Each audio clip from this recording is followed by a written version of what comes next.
औज़ुबिल्लाहिमिनश्शैतानिर्रजीम बिस्मिल्लाहिर्रहमानिर्रहीम। नाजरीन, आपका दोस्त आपका होस्ट कामरान अली आपकी खिदमत में हाजिर है। आज मेरे साथ बड़े मोहतरम दोस्त हैं हमारे उमर जमील, लाहौर से इनका तल्लुक़ है। पीटीआई के बहुत बड़े जाले हैं और छोटी सी उम्र में इन्होंने सोशल मीडिया पे बहुत नाम कमाया है और हुकूमती पॉलिसीज़ और हुकूमती ओहदेदारान के लिए इन्होंने वॉलंटियर तौर पर और बगैर किसी लालच के उनके लिए काम किया है। आज मेरे साथ ये हमारे इस प्रोग्राम में मौजूद है। मैं आज जिस टॉपिक पे बात करना चाह रहा हूँ वो है नदीम अफजल चंद साहब जो है, उन्होंने कुछ दिन पहले जो है वो इस्तीफ़ा भेजा और कप्तान ने उनका इस्तीफ़ा जो है मंजूर कर लिया। मैं इनसे as a PTI worker, as a supporter और ख़ास जिन पैशनेट हैं ये लोग पीटीआई के, इनसे पूछना चाहता हूं कि आपका इस बारे में क्या ख्याल है। अस्सलाम वालेकुम उमर, क्या हाल है? जी वालेकुम सलाम कामरा भाई, क्या हाल है आपका? आप ठीक है?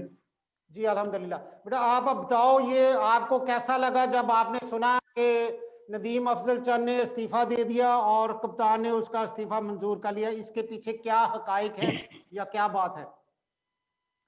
जी बहुत बहुत शुक्रिया कामरा भाई। असल में ना नदीम अफजल चंद साहब एक तो जो तर्जमान वज़ीर-ए-आज़म का जिनके उनके पास होता था, वो उस तरह से काम नहीं थे कर रहे थे जिस तरह से बाकी वज़रा काम कर रहे थे। जिस तरह शिबली फराज हो गए, मुराद रास हो गए, मुराद सईद हो गए, और इसके अलावा फवाद चौधरी साहब हो गए, डॉक्टर शबाब गिल हो गए, इस तरह के जो स्पोक्स पर्सन होते हैं ना, जो किसी भी हुकूमत या किसी भी पार्टी के होते हैं, तो उनको एक्टिव रहना पड़ता है। उनको लम्हा व लम्हा डेली की डेली अपडेट देनी पड़ती है मीडिया पे। ठीक है, मीडिया पे ओपोजिशन की तरफ से क्या जवाब आ रहा है और हुकूमत की तरफ से क्या जवाब देना चाहिए था। तो एक मेरे जो मुझे ये लगता है, एक वजह ये थी कि वो उस तरह से जवाब नहीं थे दे पा रहे जिस तरह से उनको उस तरह का जवाब देना चाहिए। देखिए, एक इंसान के पास जो जिम्मेदारी होती है, अगर वो उस जिम्मेदारी को नहीं सही तरीके से चलाएगा, तो फिर उसको भी समझ यही होगा कि यार मैं मेरे पास ये ओहदा है और मैं इस पे उस ओहदे के मुताबिक काम नहीं कर रहा, तो इससे अच्छा यही है कि मैं ये रखने की बजाय होता ये मैं वापस कर दूं। तो जिस तरह मीडिया चैनल्स पे भी बातचीत चल रही थी, और फिर जिस तरह खान साहब प्राइम मिनिस्टर साहब ने बोल्ड न्यूज चैनल पे इंटरव्यू दिया, तो वहाँ पे भी एंकर ने सिर्फ यही ज्यादा सवाल पूछे कि नदीम अफजल चंद को रिजाइन करने की क्या वजह बनी। तो प्राइम मिनिस्टर साहब ने भी यही कहा था कि हमें तो कोई मसला नहीं था, नदीम अफजल चंद साहब कोई कोई मसले थे, तो जिसकी वजह से उन्होंने ना तो मिलकर ये बात की है और ना ही मुझसे फोन पे बात की है। बंदा बातचीत करके तो मामला हो जाते। तो एक तो उनका कोई अपना पर्सनल भी इश्यूज थे, ठीक है, जिसकी वजह से वो इस ओहदे पे और हुकूमत के साथ उनका कोई इस तरह का जो रास्ते होते हैं वो बहुत कम हो रहे थे।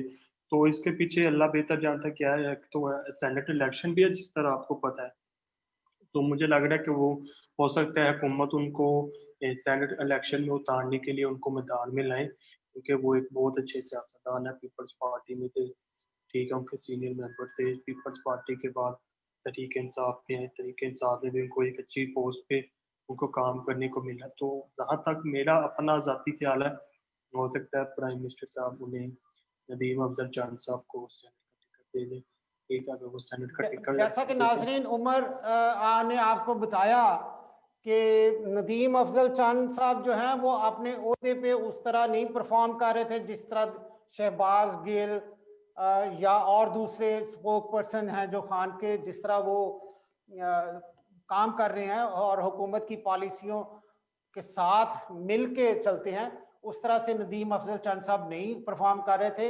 और खान साहब ने डायरेक्टली उनसे इस्तीफा नहीं मांगा। जब भी कैबिनेट बिल्कुल। मीटिंग में बात हुई है तो खान साहब ने यही कहा कि भी जिन लोगों को एतराज है हुकूमती पॉलिसियों पे, तो वो बजाय इसके कि वो साथ चलें, उससे बेहतर है वो इस्तीफा दे दे। तो नहीं नहीं नहीं, मैं वो कामरा भाई, इसमें मैं एक बात ऐड करता हूँ कि जब भी काबीना में कोई बातचीत डिस्कस होती है, तो वो उस पे 1 घंटा भी लगता है, 2 घंटे भी लगते हैं, 3 घंटे भी लगते हैं, 4 घंटे लगते हैं। जो तवील इजलास होता है उसमें यही होता है कि कुछ वज़रा उस बात को ही तस्लीम करते हैं, कुछ तस्लीम नहीं करते। तो कुछ कुछ इस तरह होता है कि वज़रा काबीना में तो वो एक मतलब कि मंजूर कर लेते हैं बात को, लेकिन जब वो टीवी चैनल्स पर जाते हैं तो वो इस बात पे मतलब कि अपना गीला करते हैं कि हुकूमत को इस तरह नहीं था करना चाहिए था, या प्राइम मिनिस्टर साहब को इस तरह नहीं था करना। तो प्राइम मिनिस्टर साहब का क्लियर जवाब था उस दिन न्यूज चैनल पे कि अगर किसी को कोई गिला है तो वो कैबिनेट में बात करे, ठीक है, या बजाय कि वो टीवी चैनल पे जाके बात देखिए करे इस चीज पे। मैं उमर आपकी बात काटता हूँ। कैबिनेट मीटिंग का मकसद ये होता है कि सारे अरकान बैठ जाएं और जिसकी जो भी मसला है वहां पे डिस्कस करें, लेकिन उस मसले को जब डिस्कशन होती है, अगर ज्यादा लोग एक तरफ हैं तो बिल्कुल। वो उसकी बात को सुन लेते हैं। कप्तान जो है वो कहते हैं भी ज्यादा राय लोगों की ये है, तो ये हमने एक चीज पे डिसाइड कर ली। कैबिनेट का मतलब है कि जब आपने डिसाइड कर लिया फिर आप उस पर इख्तलाफ राय नहीं कर सकते, बाहर आके ये नहीं कह सकते हुकूमत ने ये गलत किया। और मैंने देखा कि वो जो मामला था मच के लवाहकीन के बारे में, इन्होंने पहले एक ट्वीट दाग दी कि मुझे बड़ा दुख है कि कप्तान नहीं गए, और कुछ लोगों से हमदर्दी का आपने इजहार करना तो 100 तरीके हैं। आप अपनी ट्वीट में कप्तान से दरख्वास्त भी कर सकते हो कि कप्तान को जरूर जाना चाहिए, बजाय कि आप कहे कि भी मैंने उस साइड पे उन लोगों की अगर हमायत करनी है तो मैं ये कह दूं कि कप्तान नहीं गए तो कोई गलत हो गया। जब आप कैबिनेट में बैठे हो, आप बात करते हो, जब आप वो सारे लोगों ने कोई ना कोई तो रीजन रखी है ना, कोई सिक्योरिटी रीजन है या कोई और मसला है, तो नहीं आप बाहर नहीं, आके। देखे नदीम अफजल चंद साहब हमारी काबीना के एक सीनियर रुकन है, तो उनको हमारे से ज्यादा मालूमात होनी चाहिए कि वो सानिया कोयटा में जो वाकया हुआ उनके पीछे किन लोगों का हाथ मतलब कि हाथ था। हमारे दो गुजरात जो पिछले 6 दिन से उधर मौजूद थे, ठीक है, वो वहाँ पे जो लवाहिकीन थे उनके साथ मुसलसल उनकी कोशिश यही थी कि किसी तरह भी ये जो शहीद हो गया इनको तदफीन करके तो प्राइम मिनिस्टर साहब आ जाएंगे, लेकिन वहां पर भी अक्सर लोगों ने लाशों पर सियासत खेली, ठीक है, अपोजिशन ने भी सियासत खेली, ठीक है। अगर मरियम नवाज को साइना कोयटा का वाकया याद था, लेकिन उसको मॉडल टाउन में जो 14 लोगों पे गोलियां मारी थी वो मरियम नवाज को नहीं था याद, क्योंकि तब इनकी हुकूमत थी और अब इमरान खान की हुकूमत है, तो फर्क भी आपको पता चल गया होगा, ठीक है। जिस तरह प्राइम मिनिस्टर साहब फिर गए उधर अपने वादे के मुताबिक कि आप इन लोगों को तस्लीम करें और मैं उसी वक्त आपके पास मैं पहुंच जाऊंगा अगले दिन। तो प्राइम मिनिस्टर साहब पहुंचे तो वहां पर वाई की ने भी यही कहा कि हर हर हुकूमत में हमारे साथ जुल्म होता है, लेकिन कोई भी हुकूमत नहीं मतलब कि बातचीत करके खत्म हो जाता है। तो प्राइम मिनिस्टर साहब ने क्लियर कहा कि नहीं, हम आपको इंसाफ दिलवाएंगे, और लवाइकीन की भी यही आवाज़ थी कि हमें उम्मीद है आप ही हमारा एक सहारा है, तो इंशाल्लाह हमें आपसे उम्मीद है कि आप हमें इंसाफ दिलाएंगे। नहीं नहीं, आपने बड़ा अच्छा, आपने बड़ी वजाहत कर दी मच के मामले को भी। और लेकिन हमारा मौजू जो है वो नदीम अफजल चंद साहब ही हैं। तो नदीम अफजल चंद साहब को हर सूरत में हुकूमती पॉलिसियों की तायीद करना है, ना कि अवाम को बताना है कि हुकूमत गलत ट्रैक पे जा रही है या कोई मसले हैं।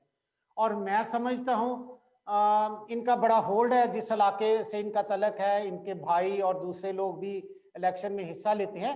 लेकिन जब आप पीपल्स पार्टी में थे बहुत को बड़ी अच्छी बात थी, लेकिन जब आप पीटीआई में आ गए तो मैं नहीं समझता इसके बाद कोई वापसी के रास्ते हैं काफ लीग में, नून लीग में या पीटीआई में। आपको हर हाल में पीटीआई में रह के अपने मुल्क के लिए काम करना है। कप्तान का जो नजरिया है उसको आगे लेके चलना है। अगर कप्तान ने कहा है कि वो इसको मदीना की रियासत बनाएंगे तो सबको मिलके कोशिश करनी है, क्योंकि अगर आपको आप वो समझदार लोग थे जो सब कुछ देख के इस पार्टी में आए कि दूसरी पार्टियों में क्या हालात हैं और हम किसको सपोर्ट करने जा रहे हैं। ये सिर्फ वो सियासत नहीं रह गई कि जिसका पलड़ा भारी है आप छलांग लगा के इधर से उधर चले जाते हैं या पार्टी से बाहर निकल जाते हैं। तो मैं समझता हूं, जो मेरा जाती तजर्बा है, मैं समझता हूं कि ये उन्होंने कोई अच्छा अमल नहीं किया। इससे पार्टी को कोई नुकसान नहीं पहुंचने वाला, खान साहब की जात को कोई नुकसान नहीं पहुंचने वाला। आप रिकॉर्ड उठा के देख लें पिछले 20-30 साल की इमरान खान की जिदोजहद का। जो लोग इमरान खान के साथ थे वो इज्जत आबरू से रहे, और जिन्होंने इख्तलाफ किया उनका हाल आप सब जानते हैं। वो हाशमी साहब थे मुल्तान के, हमारे और भी पीटीआई के बहुत सारे रुकन थे जिन्होंने ये समझना शुरू कर दिया कि वो इमरान खान से भी ज्यादा समझदार हो गया और उनकी वक़्त जो है इमरान खान से ज्यादा ऊपर की हो गई है। तो वो उनका, मैं नहीं समझता उनका अब कोई किसी फ्लोर पे कोई नामो निशान ऐसा है, वो किसी जगह पे खड़े हैं। तो मैं उमर का बहुत शुक्रगुजार हूँ। उमर, आप अपने जो पाकिस्तान की मौजूदा सूरत हाल है सियासी, कोई उस पर थोड़ी सी आजकल की रोशनी डालना चाहे। आप शहबाज गिल साहब के भी साथ रहते हैं और चौधरी सरवर साहब को खान साहब ने बड़े इख्तियार दिए हैं, उसके बारे में थोड़ा सा बताएं कि अभी उन्होंने कोई लाहौर पंजाब में कोई इंप्लीमेंट करने शुरू किए अपने इख्तियार। जैसा कि नदीम भाई आपको पता है, पीडीएम का जो शोर शराबा अभी तक तो वही पाकिस्तान में चल रहा है। अभी अगले जो 2 दिन है वो फॉरेन फंडिंग के हवाले से दोनों जमातों के लिए बहुत अहम तरीन है, क्योंकि दोनों जमातों के केस इलेक्शन कमीशन में चल रहे हैं। तो तरीके साहब ने कई हद तक अपनी जो फॉरेन फंडिंग की ट्रांजैक्शन की वो थी, डिस्टेंस थी या डाटा था, वो इलेक्शन कमीशन को जमा करवा दिया। तो नून लीग ने जमा नहीं करवाया क्योंकि उनके पास कुछ मतलब कि उन्होंने बाहर से फंडिंग ली है, लेकिन वो तो उन्होंने अपने अकाउंटों में मतलब कि लूट मार कर ली। तो ये अगले जो 2 दिन है ये पाकिस्तान की सियासत में बड़े अहम तरीन है, क्योंकि दोनों पार्टियों के फंडिंग के जो केस है, फॉरेन फंडिंग के, वो इलेक्शन कमीशन में है। और नून लीग मेरे ख्याल में मंगलवार दिन इलेक्शन कमीशन के सामने धरना भी दे रही है और वो उधर एहतजाज भी कर रही है। तो अभी उमर, तक आप तो ये माइक चीज थोड़ा है। सा मुंह के पास रखो ताकि आवाज ज्यादा आए। थोड़ा माइक दूर है आपके मुंह से। तो वैसे आपकी जो आपने जो ख्यालात का इजहार किया वो जबरदस्त था, टू द पॉइंट था और बड़ा अपडेटेड था। मैं अपने नाजरीन का बड़ा मशकूर हूँ जिन्होंने हमारे प्रोग्राम में ज्वाइन किया हमें और इसको देखते रहे। आइंदा भी आप हमारे साथ जुड़े रहिएगा, रोजमर्रा के हालात और सियासी गपशप आपके साथ होती रहेगी। मैं फिलहाल एक ब्रेक पे जा रहा हूँ, इंशाल्लाह दोबारा मुलाकात करते हैं। अल्लाह हाफिज।